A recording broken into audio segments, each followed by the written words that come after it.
Welcome. You're listening to Behind the Home Build, a podcast dedicated to all things home building. Whether you're a home builder, home buyer, or something in between, we're here to connect you with the industry experts. My name is Danny Langerman, CEO and Mortgage Loan Originator.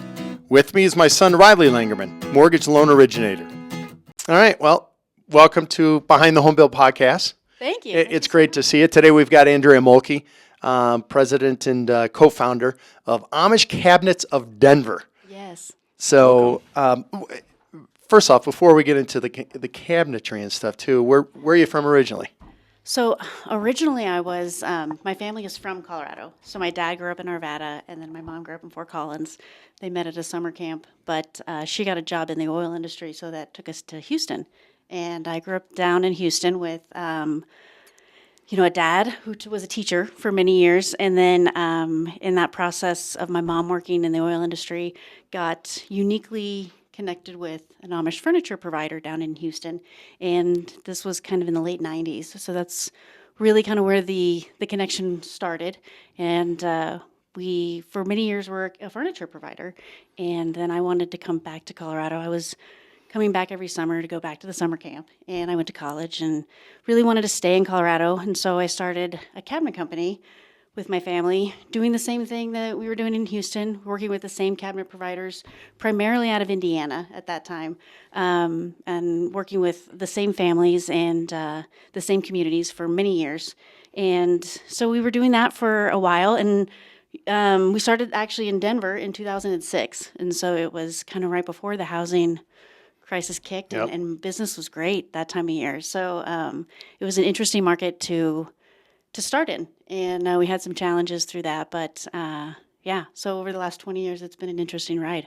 So, pretty much family-owned type of business. Yeah, completely. So currently my sister and I, we are co-owners, and we are the ones that manage it, but we have a really great staff that works together, and we partner with a lot of different people. So different projects require different partnerships, and we've learned over the 20 years how to really perfect providing custom cabinetry in a way that is unique to some Midwest values and construction.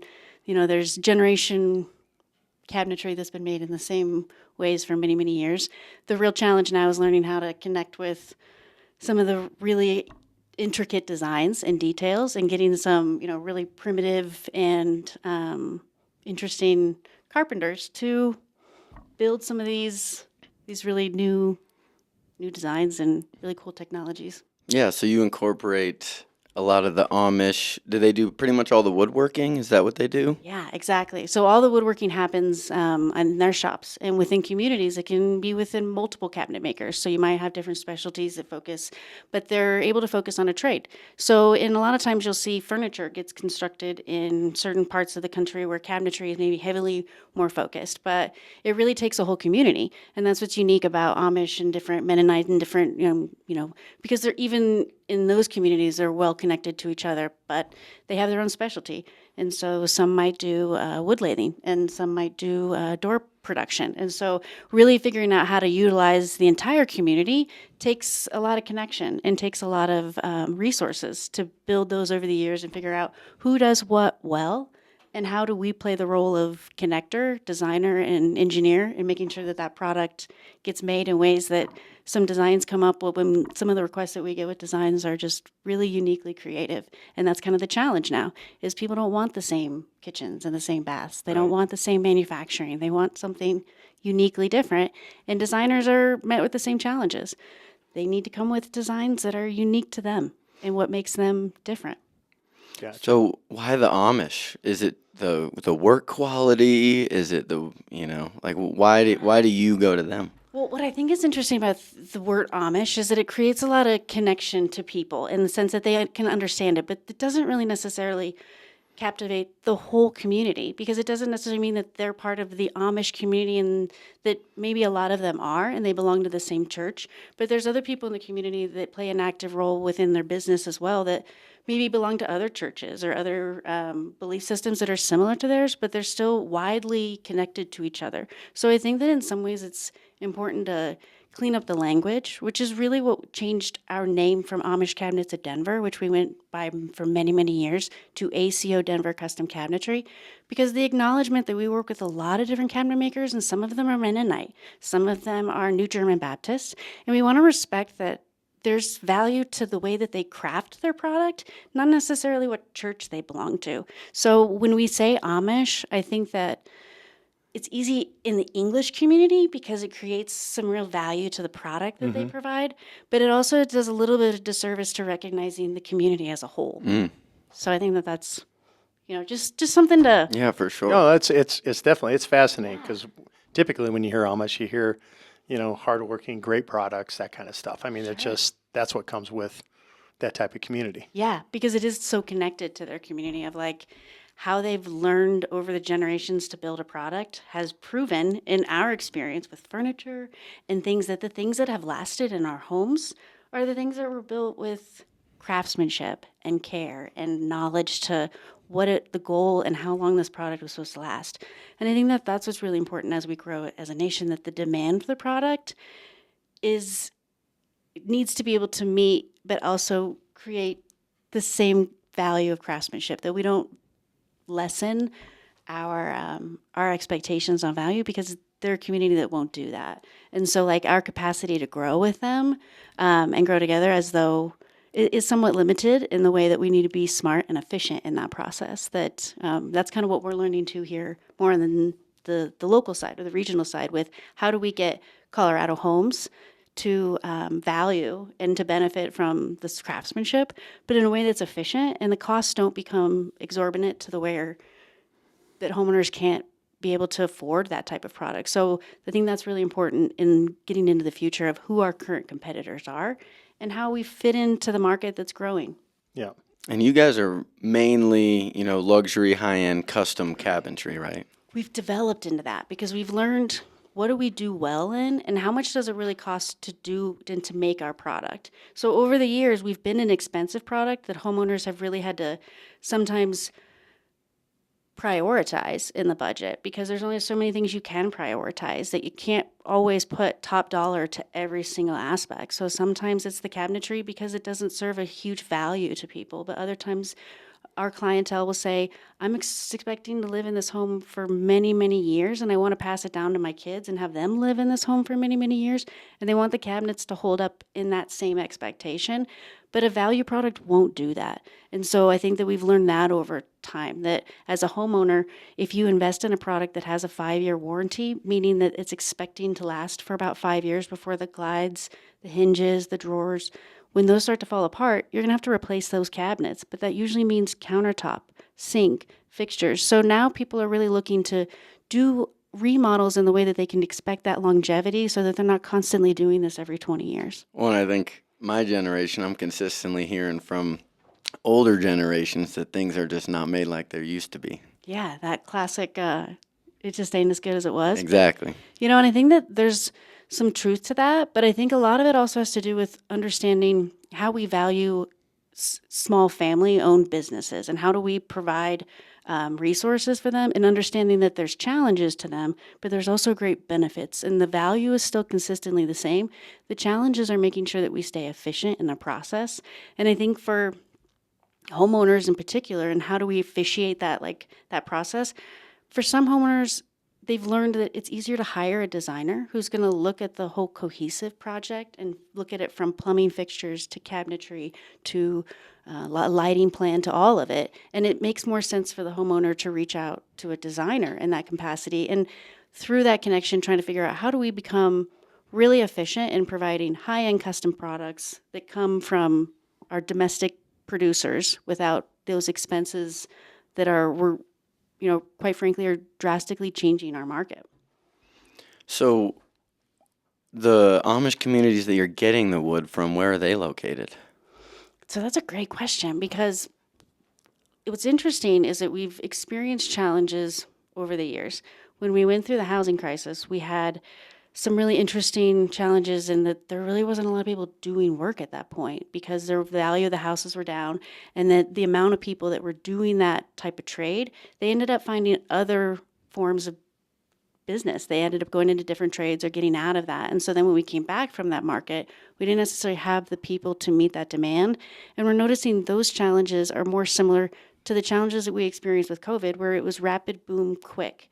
When people had sat in their homes for many, many months after COVID, they recognized, I don't want to move. I like my home, but the things that I would do differently after sitting here for a few months and planning out my remodel, and the rates were supporting that, and the loans were able to support the growth that the homes were having in their so the challenges that we're experiencing now are different than what we were experiencing post-COVID, but they're a lot more similar to what we were experiencing when the housing crisis kind of was, when business was down. Business wasn't down for everyone. Business was down for certain people in the context of not everybody's looking to do a kitchen remodel right now. So back to your question of who is our client, it's changed over the years. And now in the temperature of who's doing work, it tends to be people that if they're going to do a remodel, they're going to do it in the context of wanting to get that longevity out of it, and they're willing to invest more money into products that are, quite frankly, going to last longer. Right. And sometimes imported products have a reputation of not lasting longer. And so it's an interesting market right now. In the, if we only knew, I guess. Yeah. In 5 years from now, what are we going to know that? Yeah. We're in a transition mode for sure, especially in our industry of lots of things are changing rapidly, and we're all kind of just sitting back waiting and watching and not really sure what to expect. Yeah, for sure. Yep. I'm interested to find it. So if you have a client that comes to you and wants to order cabinets and stuff, so obviously I'm assuming they're made of wood. So where does the wood come from that the Amish are all of a sudden starting to build the cabinets and fill these orders for the clients that are coming to you?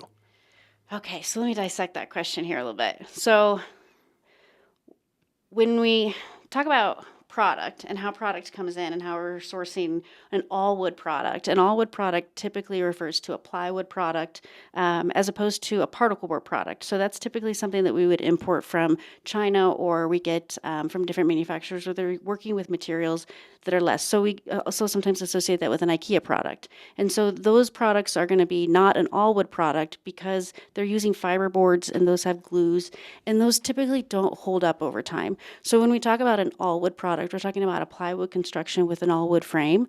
But we also have to get deeper into that when we talk about cabinet construction in itself, that a European cabinet is considered a frameless product, and there's no front frame. So when there's no front frame, that product is primarily made of all plywood. It's still considered an all cabinet product, but it's a plywood product, still not made with particle board or MDF. MDF is kind of that outlier in that when we really get into product and where we source product from, MDF serves a great purpose when it comes to varnishing, but it doesn't serve a great purpose when it comes to structure. So in terms of the box of a cabinet, it should still remain an all plywood product. But as far as MDF, it's often used when we need it to not expand like all wood can. All wood products are going to have that expansion with nature of expanding in the winter, or in the summer, and then contracting in the winter. And so when we come to Colorado and we see a lot more contraction in our wood, it's an important factor to talk about. An all wood product is important, but it's also much more important to dive deeper into that conversation of how is the product made and where is it going when it's going to be delivered, and long-term longevity in terms of building a product that's designed to last in our climate and be able to constrict in its, challenges, where when we were delivering into Houston, we had a lot more humidity concerns. So we had to build cabinets differently with those considerations. So I think that when you're working with custom cabinet providers in general, I think that that's really important, because a domestic product can't just be made at standards. It really needs to be considered for its environment. But beyond that, it gets to a really deep conversation. We talk about all wood. And so I always like to kind of dive a little deeper into that conversation. Perfect. Because that education is kind of important when we get into luxury products versus mass-produced products, and what's changing kind of in our environment, and what do we do well as a domestic provider. Pre-COVID, almost all of our products, even within cabinet makers, were sourced domestically because there was no real need to go out and search for plywoods out of Spain. And there was no real need to search for additional plywood providers because we were able to kind of meet those demand needs for that time period. But then COVID created an interesting challenge of everybody was growing at the same time and everybody needed plywood.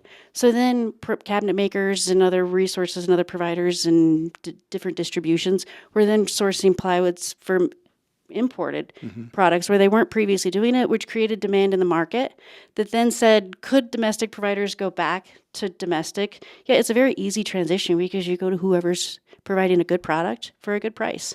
And so it's an interesting way. It's how it's changing, how cabinet makers are providing their product in their cabinetry. But ultimately, what we're interested in too when we talk about our cabinet makers is making sure that we meet certain standards, that when we go to imported products, sometimes they use glues and formaldehydes that we wouldn't use here domestically. And same thing would be said even to the more extreme in a California market, that there's a lot of real advantage in having control over the product that you put into your cabinetry in terms of manufacturing. And we've lost some of that when we import our product in terms of the quality of the materials that are used before we come into the homes. So that kind of, I apologize. No, it was great. I mean, that was great. I don't even think I answered it totally. Now it brings, I'm going to open up another can of worms on this thing. Now it brings in the question of the imports coming in. So now all of a sudden, I would imagine you're going to be dealing with tariffs and how that affects. Well, and that's kind of the point. That's where I was at with conversations recently with cabinet makers is like, I'm asked this a lot. So I want to make sure that my answers are consistent with what is currently going on and what are you as a cabinet maker seeing. And some of the feedback is, as far as plywoods go, we got them domestically previously. Most of it got sourced out of North Carolina. So then when the market created more demand, they're looking more to Spain. So they got some plywoods out of a provider out of Spain. Now that plywood, especially in the softwood markets, which we don't really work too much in because it's mostly like pines. And so that market doesn't really affect us as much, but this cabinetry tariff truly affects our market pretty heavily. But as far as previous tariffs, they haven't really affected us.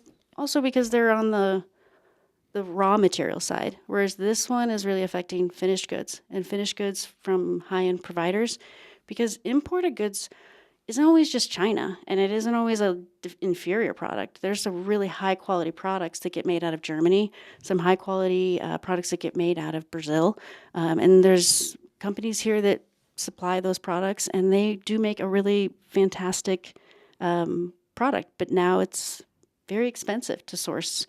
So it puts more of a demand here locally. So can cabinet makers, back to the original point of, can cabinet makers go back to their domestic providers? Of course they can. But those domestic providers also have more customers now because those domestic providers are now having to meet the demand of what was imported. So it's a short-term fix to creating demand here domestically of saying, yeah, we're going to be busier than we probably have been in the past because the expectation to grow domestically is kind of staring us in the face in a great way short term, but long term, it's not likely that domestically we can meet that demand of what imported cabinets were providing us. So I don't know if that. No, that's great. Yeah, I mean, it's definitely it's fascinating to see kind of how it all trickles down. Exactly. It's kind of a cycle, and you're always adapting and changing. Right, and I think that's what's interesting about the production of how we've kind of evolved in our cabinet company is we started as a furniture provider, and then going from a furniture provider to then learning that there's this whole way that the Amish community builds cabinetry, but it has to be done in a way that makes sense of how do we get the homeowner to tell us what it is that they're asking us to build, to then connect that, to then actually kind of fast forwarding it 20 years now to recognizing that in this day and age, we're so connected and we're partnered with people. And within that, there's designers, there's home builders, and how do we all play in a role in like working together? There's kind of a role to that, and how do we all serve in the homeowner's perspective of what is the homeowner asking us to do and what is their specific needs? They're all different. And so for sometimes it means that we partner with a designer because they're going to really create the whole package. And then our pricing to a designer can be much more efficient to them because they've done majority of the work leading up to what we actually need to do, which what we focus on is finding the cabinet maker that's going to build what they're asking us to build for them. And again, the community is pretty widespread. So one cabinet maker couldn't possibly build everything that we need.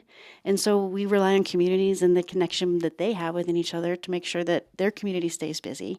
But it's a unique operation where they're recognizing that home building is slowing down, and they're a good majority of how business was flowing to them. And so they really need to focus on what they do well, and whether that's farming, whether that's the horse trailer we were talking about earlier. There's a lot of aspects to the side of their community, and it's not just woodworking. So I think that it's important that we find ways to be efficient because we don't want to lose that in our community. We don't want that community to find other resources and other ways to make money. And they recognize that maybe high-end custom cabinetry isn't something that they want to continue to grow with. And we obviously would hate to see that happen.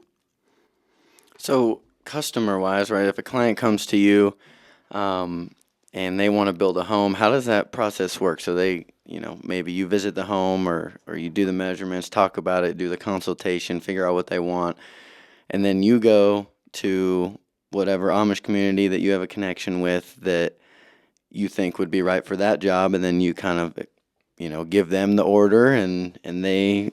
Well, it used to be that, right? Okay. That used to be like the generic process of how most of it, like really pre-COVID, because pre-COVID we were able to handle that type of business in-house and be able to serve the homeowner and work with, if they had a designer or whoever partnered up. And that's how also we built our relationship with some of these builders, was that the homeowner connected us. And so over the years we've created those connections, and we recognize that while that's a process that we can serve, it's probably not the most efficient. So what really should be happening is that homeowner should be meeting with the designer. And oftentimes now, if in some of the larger producers of the larger home builders, they might have that design in-house, those services in-house, and those designers are supporting the homeowner in the recognizing and creating a developed plan for the whole thing. So the fixtures and the cabinets. And so we would then develop more of a relationship, which is that designer, because we don't necessarily, it's not always the most efficient space for that the homeowner connects with all of the different trade people. It really means that that's why they're hiring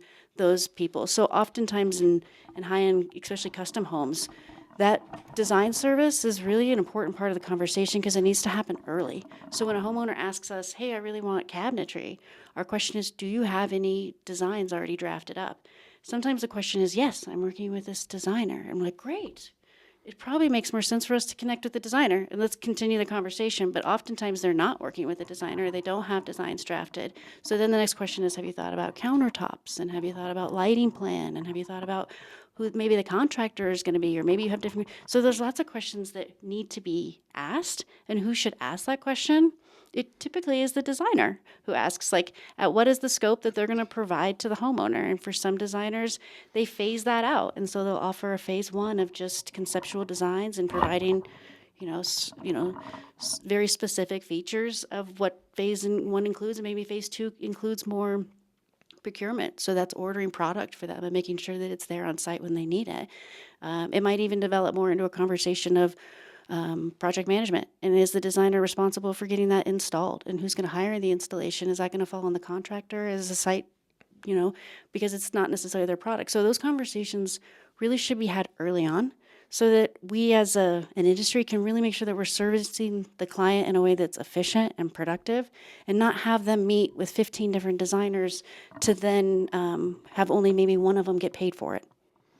For sure. And so I guess you obviously work with builders and individual homeowners, and today's market is, a little bit hectic, and so a lot of people with lower rates are opting to renovate their home versus selling and buying a new home or upgrading because it's a little more expensive. Are most of your clients home builders, or I guess my question is, how many of your clients are home builders versus individual buyers? Yeah, I think that there's some different things going on in that conversation in terms of our clientele typically tends to be very specific. It doesn't necessarily mean, I wouldn't say that we generally meet the demand of a DIY in that context of looking for more value. There's some really great ways that our community is meeting those demands of that style of a product. And I think that brings up for a really good point of like, what are the goals of the homeowner going into this remodel? Now there's, the term designer or project manager or however you want to say it, it really needs to get started on that early end of who's going to be starting that process. So to answer like how, if you're a homeowner listening, how do you get started? If I want these cabinets, I don't want to just reach out because I don't want to, how do we get started in that process? I think the real question is, what is it that you're asking for a designer? What type of project are you doing? And so our encouragement is reach out to us in that context of let us ask you those questions, these really basic questions up front, and then we'll guide the conversation from there. It might be that you have full-blown renderings already done, and we don't necessarily need to bring more professionals in the mix because there's been so much work already done that maybe that homeowner's already had leading up to this, or maybe they're starting the process and they're like, gosh, I don't even know where to go. I don't have anything done. Well, reach out and then we'll find out, well, what type of a project are you looking to do? And what scale of a designer and what type of services are you needing from them so that we can guide them in a direction of saying, you know what, these might be some great people to get started with. And then eventually they might find their way back, but they also might be able to provide you a couple other quotes from other competitors that would give you some options that would allow you to say, here's where ACODenver is for cabinetry, but here's also some other value options that we might find locally. You're going to find more of those resources from people on the more front end. But at the same time, it's important that we create the conversation of what is it that you're asking for? Because we want to make sure that we're guiding you in directions of supplying you with people that can even meet those needs to start with. So just starting the conversation with some really basic questions up front through a form can really save a lot of time and effort in making sure we get people in the right direction that would be beneficial to their process. And I assume you have those connections. If I don't have a design or I don't have any plans, I talk to you, you ask me the questions. You have a couple designers in mind that might fit my project. So that's a great point because we saw a lot of shift changing after COVID of like what's happening in our industry and like how do we get new business, because it used to be the home and garden show. So, and I hope I don't step on any toes, and hopefully you can edit out anything that you don't want to mention. We don't like to edit, but go ahead. For many years we did the home and garden show, and if you know, you know, because back before the housing crisis, it was really difficult to get into that home and garden show, and we would call and call and call, and it had been sold out. And I think the lady, bless her, she just got tired of hearing us and just, if I give you a 10 by 10 by the bathroom, will you stop calling me? And we were like, yes. So she gave us a 10 by 10. We put up a booth, and we were able to meet with a lot of homeowners, and they were able to come in and see our cabinets in the home and garden show and be able to pull up, and they were like, oh, this is different. And they were able to see people on the same roof of being like, and it changed the buying process for a lot of people, of homeowners being able to see and feel the difference in quality in the same building within a day. And those buildings were packed because it was a 10-day long show, and I think it might still even be. But as a vendor, it's grueling because you are there till late hours, but that is your bread and butter because you are getting the opportunity to meet your homeowner and people that are there looking, oftentimes building a new home and doing so. But that process changed because we went through COVID. So then people lost that pattern and that habit of going into large buildings. So it's not necessarily that there isn't that demand and that people don't still do that, but it definitely jilted the market of people learned how to find product elsewhere and how do we source product in a way that isn't necessarily home and garden. So we as a vendor had to get more creative, and we had to be like, we can't just expect to just pop up a booth and get all of our business for the entire year like we used to be able to do in 2010 and we used to be able to do as it kind of came back. We have to get more creative. So what we changed was we have to learn who our community is. We have to figure out who's who in this industry, who's doing what, and what do they do what well. And so as we started doing that, a couple years ago, we got involved with a lot of different networks in different communities. So we got involved with the HBA. We got involved with the HBA in Summit County because we were doing a lot of work with builders already up there anyway. So we were like, man, this would be a great opportunity to reconnect with some of them. We joined the NKBA. We also joined the IDS, which stands for Interior Design Society. And then within the HBA too, I mean, it's a really great organization of subcommittees within, I don't know if you guys know this, but you probably do, because I don't know if you guys probably. So then there's the Home Builders Remodeling Council, there's the Women in Business, the builders. So there's a lot of connections that a lot of people have really come together and learned how to connect with each other and learn who's who. And it's been a really interesting process of growth for us and figuring out, like, how do we get to know each other and get to know each other? And that's really what's changed our business and how we started really connecting with more designers, more of those builders that we already had a lot of those connections with, reminding them, hey, remember us, and they often do remember us. Right. So then, so we're eager to kind of rebuild on some of those and build new connections. So that's kind of the space that we're in now, is that can we serve the homeowner? We absolutely can. But it's not the most efficient way to that process often, because when we are working in high-end projects and projects that are expecting expectations on the other sides of the scope of the project, when they have those same expectations of quality, they really need to hire professionals that can meet those demands. And in order for us to be able to give them and drive them in good directions of people that we knew that were tried and true, had been here for many years and knew their process. Those are the people that we wanted to connect with, and those are the people that we want to figure out how do we bring them in earlier, have them kind of connect, maybe get them a little bit better source of the income in which they should be making, because they're the ones that are providing a lot of the intellectual design and the processes and I mean, that's really what the challenge is right now, is figuring out how do we create an efficient process. Well, if we do that, we have to really evaluate how does the homeowner get first connected in this, and how do they first get started? And to first get started in more of these high-end homes, they really need to get connected with high-end professionals that have a tried and true process. And so that's kind of our goal, is if we are getting information from homeowners, we want to make sure we don't just turn them away, because we want to include them in this conversation. We want to make them sure that we get them connected with the right people, but they may not always need a high-end custom kitchen designer.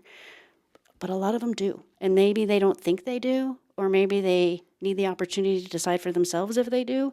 But if we ask those questions, those answers kind of come out, and they often drive the homeowner to make their own decisions because they've been given a space to figure out what's best for them. For sure, yeah. So you guys pride yourself on being American made, and right? And so what's kind of, the motivation behind that? Well, I think it goes back to we haven't been anything else. So I guess you can only know what you know, and that's what we know. And so I think our history and our experience has really been driven to purchasing domestic products. It's not something new for us. So we want to be proud of the things that really make us who we are, and which has supplied us success over the years. So I think the connection that we have with the Amish community isn't only because they provide a phenomenal product. It's because they do it, they build what they say they're going to build. And so over the generations that we've built with over the relationship with the different families, we've done millions and millions of dollars worth of work with many of these families, and we've never signed a contract. It's Wow. do what you say you're going to do. Wow, that's actually That's pretty incredible. fascinating. Yeah. But at the same time, those relationships are important to us, right? So we know the people that built these cabinets for the homes that they're going in. We know the families that built them. We know the cabinet door shops that built them, and the families that own those shops that help contribute to this whole process. So I think that when we understood what we did well at, and what we did well at is connecting this really beautiful community in the way that they produce a product that is really efficient and really high quality. I think that, and if we can go back to what was the original question, because in the way that I'll No, you're good. The Yeah, American it's build. gold. So just being American build and it how goes back to who we are. It's like we don't know any other way. So it's not like, the difference is we've had to transition in how we might produce or how we might buy raw materials. But as far as the way that the cabinet makers are buying, that hasn't changed from their family generation. So we don't have to really be too concerned on how they're producing products, and the way that we have to be concerned that we pay for the products that we get. And so when we start producing cabinets on the domestic side in more volume, we have to make sure that we're getting those cabinet makers paid for that material. And in history of challenges and economic challenges and certain things that some people are going to be busy and some people aren't, we're going to find a lot of change. And we got to make sure that we're partnering with people that are going to pay their bills, and make sure that we don't get into situations that we did have post-housing crisis of a lot of people didn't get paid at the end of the day and they went out of business. So how do we make sure that we make smart decisions, that these new challenges that we're facing are going to be interesting, and we're going to know so much more, like I said, in a few years, and I'll, kick myself for the things that we don't know, but in planning that we stick to what we have seen in the past. And what we've seen in the past is that when we work with the same families and we develop the same products that we have with the same process, it delivers success for us. And so why would we change that? And in the context of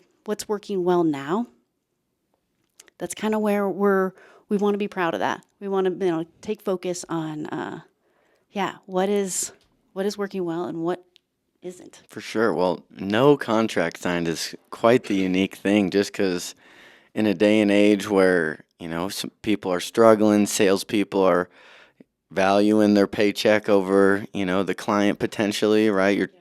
People are putting down other people to bring themselves up, is that kind of what it feels like? And for you to say that, it's trust and integrity. That's a pretty unique thing that you guys have going on with them.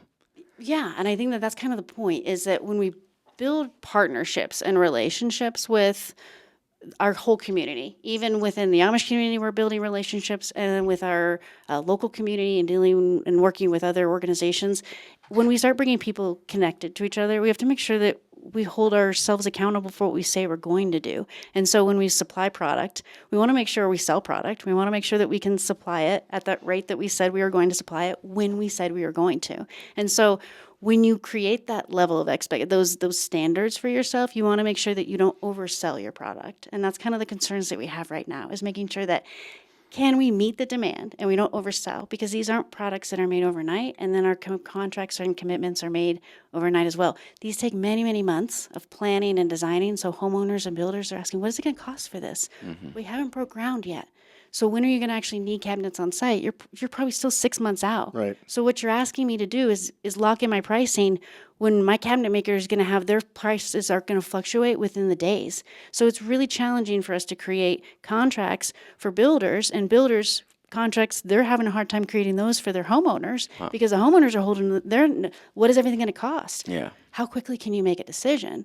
So, leading to what's the best first step as a homeowner and trying to get started, I think it's important to recognize that fear is one of the reasons why things get slowed down. Maybe the market in itself, we're not really having to make big adjustments because we've always been doing this. So are we busy right now? We're busy because we're working with a lot of new designers, and those designers are busy. And why are they busy? Because homeowners are saying, I don't have time to do all the research that it would take to do this, but that doesn't mean I don't want it done, and I don't want to be so scared not to do it because other people are doing it, and I also want to figure out a way to do it. So the best way to really get started is to get started, to start connecting with some of those professionals that ask these questions, even if it's not ACODenver, even if it's these design build firms. A lot of these, they should be asking these questions up front of, what is it that you want us to do? What are the services you want us to provide? And how do we find the most efficient way to get that done?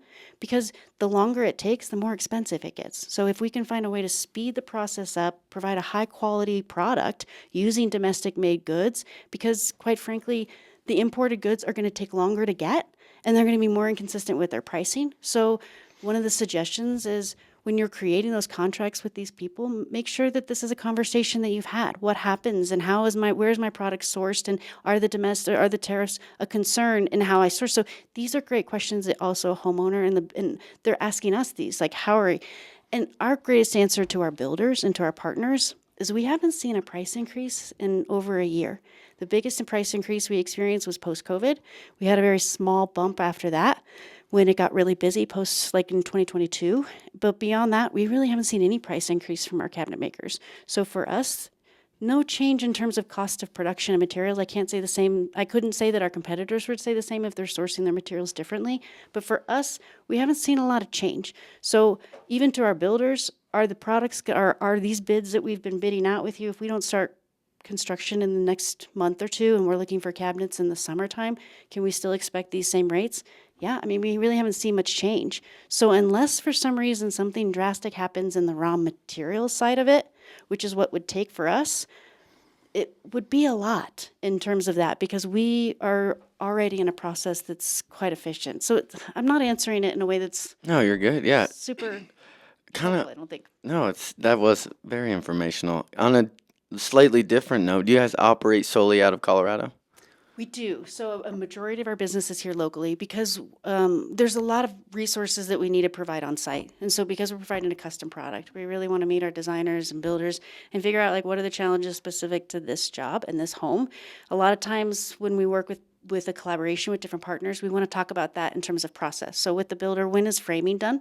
When does mechanical start? When does plumbing go in? Because sometimes in the architectural plans, we've deviated from design a little bit from what they thought during architect. And architect they don't really get too far into the details of the kitchen design, but a kitchen designer does. And the refrigerators might shift, or the double oven might be added where it wasn't supposed to have a double oven, it was going to be a range.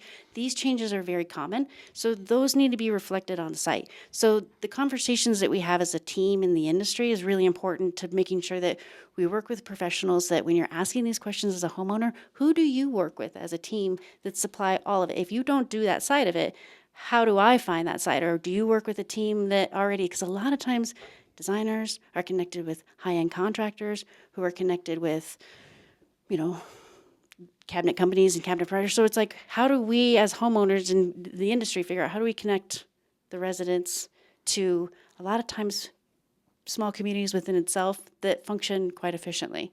For sure. Does that make yes, sense? it does. Yeah. Yeah. No, that's Okay. good. That's definitely good information. So I have a kind of a different type of question, but Yeah.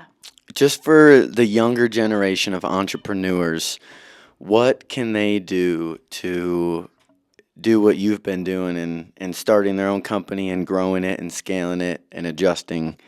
You know, you've done it over 20 years, but if you had one piece of advice for the younger generation. Yeah, that's a great question, Riley. So I would say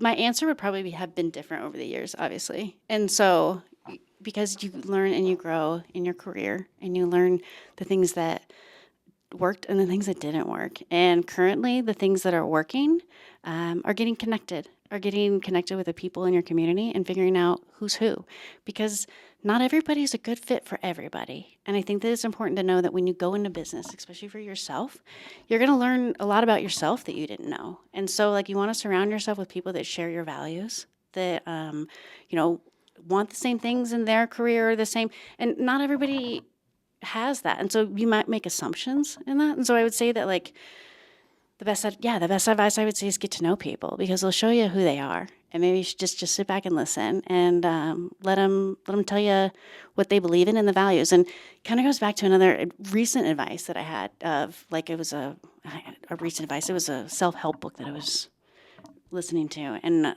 the advice, step one in creating your business, was create a list of your core values and really figure out who you are and like what you believe in and like what is important to you. And when you then create a business strategy and you create all the different dynamics, because as a business owner, you're going to be asked to grow and make changes really quickly. And you're going to make some bad ones. But if you do things with your core values in mind, you'll probably stay on a pretty good course, pretty good path. You know, so just, you know, keep it simple in some ways. Don't sure. overthink your values, because, you know, you get too wiry with it. It may not serve you as well, but get basic and know what it is that you're wanting to do, because also that fire of that passion is what's going to guide you through the challenging times of recognizing that you're doing this because you believe in it. Andrea, if our listeners want to get in contact with you, if they want some new cabinets or they just want to learn maybe what you guys have to offer, where can they get in contact with you? Yeah, so our website is www.ACODenver.com. So it's pretty easy. Again, that ACO stands for Amish Cabinets, and then Denver.com. But that's really the best way, because you'll also find some great ways and resources that we can guide you from there. Sometimes people are connecting to us on our website because they're a past customer and they're looking for something similar to what they've ordered in the past. And so, again, we want to be really efficient in how we gather questions about, well, who is it that's asking for this to connect it with us? And what is it, the capacity that you're asking? So our website's a really great, efficient way to do it. We get a lot of calls. And so we have a call service that we want to gather and take that information through a call. So you can, if that's something that you're more comfortable doing, great. We will take that information, but there's still quite a bit of a process to make sure that the person that you are getting connected with is the right person to speak with. And so I would say, yeah, our website's a great way to get started in that process. Or even if you're looking to get connected with a great designer, or you're looking to get connected with a high-end custom builder that we're comfortable working with, we love to pass along those connections. So we want to ask those questions in those same forms of, were you referred to us by somebody? How did you get to know us? Are you looking for referrals that we can provide you? Those questions can be really valuable to ask up front and start the conversation, so that we don't waste a whole lot of time with people and services that maybe they can't provide or just wasn't a great match. So if we ask those questions up front, so I've recently kind of elaborate that because it's an obnoxious answer sometimes. Go to our website. And you'll find But the reason that we say that is because we want to collect that information. And how do we be really efficient with that, so that we make sure that the people that are connected with you, they're professionals that are knowing your basic needs up front and then can continue the conversation. So we want to make sure we get those right people connected with you. So as obnoxious as it sounds, go to our website. There you go. Sounds good. How about if they do want to call you? Do you have a phone number? Oh yeah, there's a call, and then they'll go to that, and they'll collect the same information for us that we would be collecting on the form. So if that's a process that's more comfortable, absolutely call, because there's a call service that will guide them through that process of getting that same information collected orally. If they're just not, or maybe they don't have access to the internet, which is also a great way to say yes, call. And I think my cabinet makers would be very appreciative of saying that, because they do not have internet service, and oftentimes they rely on phone service, and we still fax with them. So I think that that's a unique part to Wow, That is. say this, and I should be pushing it because not everybody has a website. Yes. Yeah. Very true. So what's the phone number that they should call? So it's 303-317-7688. Awesome. Perfect. Yeah. That's awesome. Thank you so much for joining us. Yeah, thanks for coming in. Thank This you, was gentlemen. great. It's really enjoyable to be here. I'm going to be honest, it was quite stressful. Also equally enjoyable and healthy for my professional growth. So thank you Oh, for for the sure. opportunity. Yeah, of Oh, course. we're glad you came in and stuff. It's been awesome. I mean, Yeah, it's like thank you. very knowledgeable, and you did awesome. Yes, a good friend of mine, Melinda Curtis. I think you guys know We her. did. Yes. She's a great connected gal as well, and she helped me with this, help us get connected. Uh-huh. And so I thought the same thing. I've got nothing to lose, but it'll be good for me to learn how to get more comfortable talking about my business and what it is that we do, because I'm not that great at it, and I'd like to get better at it. So thank you for the opportunity. I think For you're pretty sure. great at it. Yeah. You know your stuff. Yeah, well, I think your growth mindset shows a lot, so that's a good thing. Again, I appreciate the opportunity. Oh, Yeah. our pleasure. Let's do it again sometime. Absolutely. Thank you for tuning in to this week's episode of Behind the Home Build, the podcast for all things home building.